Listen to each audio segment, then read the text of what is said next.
Hi, this is Mike Kazala, and welcome to the Move More, Learn More podcast. And now I'm going to turn it over to my esteemed colleague and dear friend, Dr. Lynn Kenny. Well, community, we have a great show planned today. We're talking with Jorge Lozano. He was a professional tennis player. He actually was the Davis captain for like 10 or 12 years in Mexico. He won mixed doubles twice at the French Open. And now he also had a tennis academy for 20 years, and now he's the athletic director at a university in Guadalajara. We're here to talk with Jorge about raising resilient leaders in youth and in college. And we're really happy to have you here today, Jorge. Thank you so much. I'm very glad to be here, and thank you for the invite. So tell us a little bit about you and your work. Well, for the past 11 years, I've been working at Tec de Monterrey. It's a big university in Mexico. It has 24 campuses, and I'm in campus Guadalajara. And I manage the scholarships. I manage the classes we give to students. We have tennis classes, basketball, swimming. We manage the competition teams that travel and all the budget that is around athletics department. I work a lot with kids, watching them practice, watching them compete, and it's a really enjoyable job for me. And living the life of a professional athlete and in thinking about youth, what are some of the lessons, or how did being a professional athlete influence some of the lessons that you learned that you would like to see youth also learn and hold on to that will support their life? When I was teaching tennis, I used to ask my students who wants to be a professional tennis player. And a lot of people raise their hands. But the question is, who really wants to work to become a professional tennis player every day, to work every day when you don't feel like working out, when doing the job, when no one is watching. And then the hands that I could see narrow down a lot. So work ethics is one thing. Discipline is another. Focusing on objectives that are measurable, that you can measure in a week and 2 weeks. For tennis, I can improve my second serve, consistency. Those are things that you can achieve, and then you're becoming better. And I think that could work in any sport. And I think that it leads to, I'm such a big tennis fan. Of course, the French Open just started. You are a French Open champion. The air is rare. And so I guess my question is, when I watch these guys play, they're also physically gifted. What is the difference between like a number 4 player in the world and a number 90 player in the world? Because skill-wise, it's probably not that much, but some of these things you're talking about might apply to this question. Some are much better. The top 4, top 5, they're better technically also. But the mind plays a big part in tennis. In tennis, you're alone on the court. Now they can talk to you, the coach, a little bit, but you're alone. You make a mistake, everybody watches. So the capacity to forget mistakes and move on, to focus on what you're doing, on your tactics, on your strategy, and really to be able to do the thing no matter what. If I'm staying back and my opponent is better, maybe I bring him to the net, or maybe I go to the net.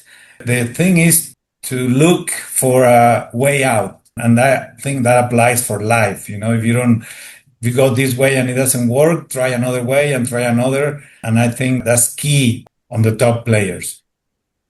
You're reminding me that mental strength or toughness also has a lot to do with resilience. And you do have to coach yourself to bounce back in all of these challenging moments. How do you think that what you've learned regarding your athletic mindset applies in life, to the kids that you teach, to the college students that you coach? What did you learn in sport that you really apply now?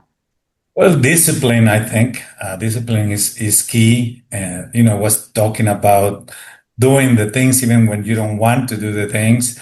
But I think discipline and work ethics is what sports can bring to kids, in order to become better adults later in life. I think discipline, attitude towards things, I think is also a big aspect in life. Mhm.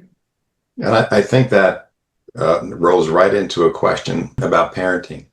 Like, what are a few lessons that you imparted to your children that you might recommend to parents who are raising athletes? I think Lynn and I were both in that boat. And a lot of times in the moment, it's difficult to know sometimes how to guide a child. Well, normally a parent means well, a parent, they want to advise their kids in a good way. They don't always do that, and sometimes they pressure the kids.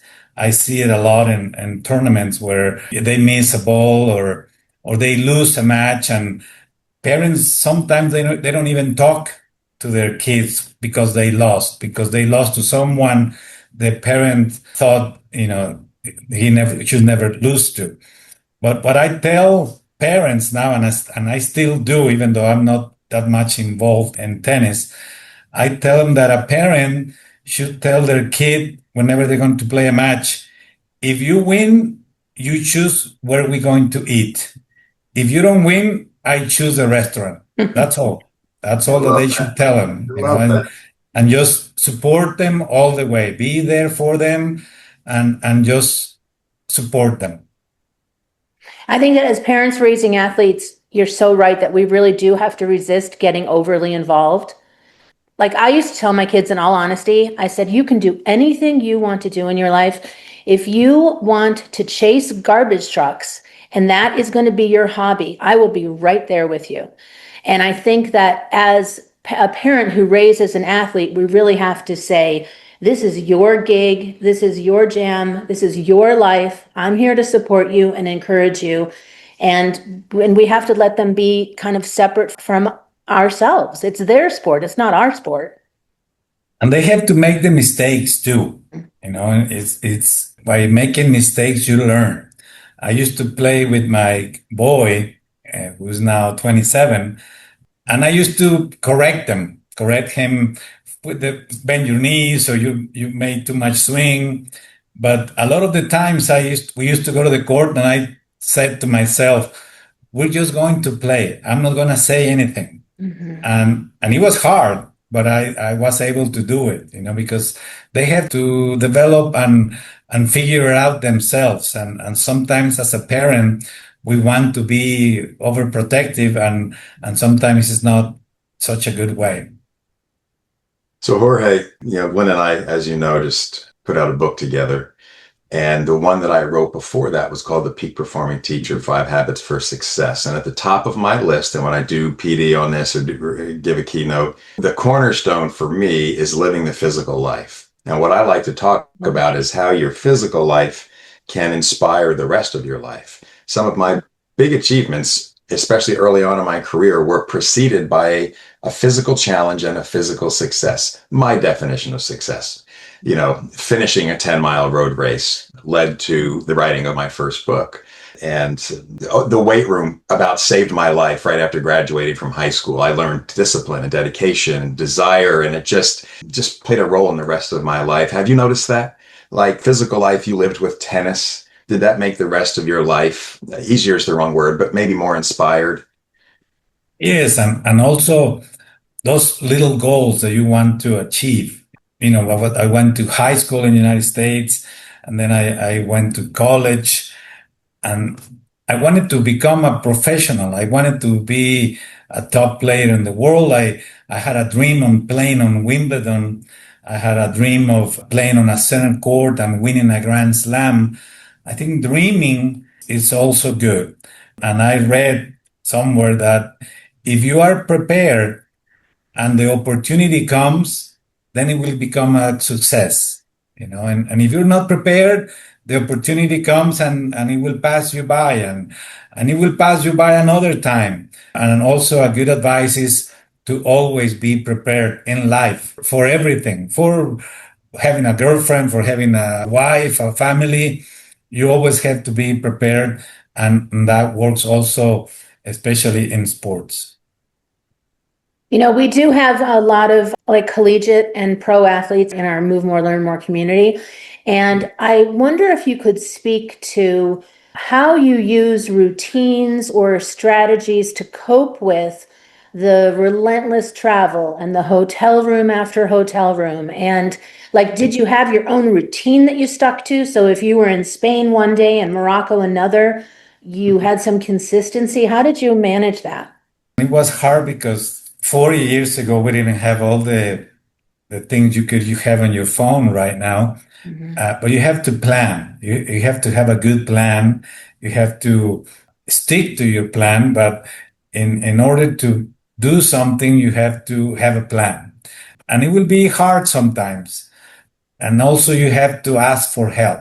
And kids nowadays, they want to do it by themselves. They say they can figure it out, but then I also see some frustration. But ask for help. If you need help in whatever aspect, in the travel, in your personal life, in your mental, in your physical, or in any part of the technique, I think asking for help can really be a good thing in anyone's life. Well, this is a real treat for us today. Mike, do you have any more questions?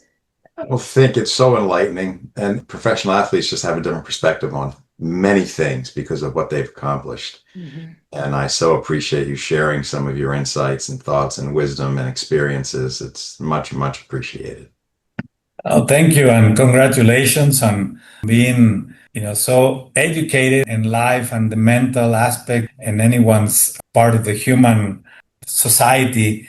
And I think doing this can help. If we help somebody, I think we did a good job. We feel the same way. Just helping one person at a time just brings us such joy. All right, we're saying so long to Jorge Lozano, and we're very, very pleased that you joined us today, and we'll look forward to talking with the members of our community soon. Have a great day, everyone. Thank you. Bye-bye. Adios. Adios.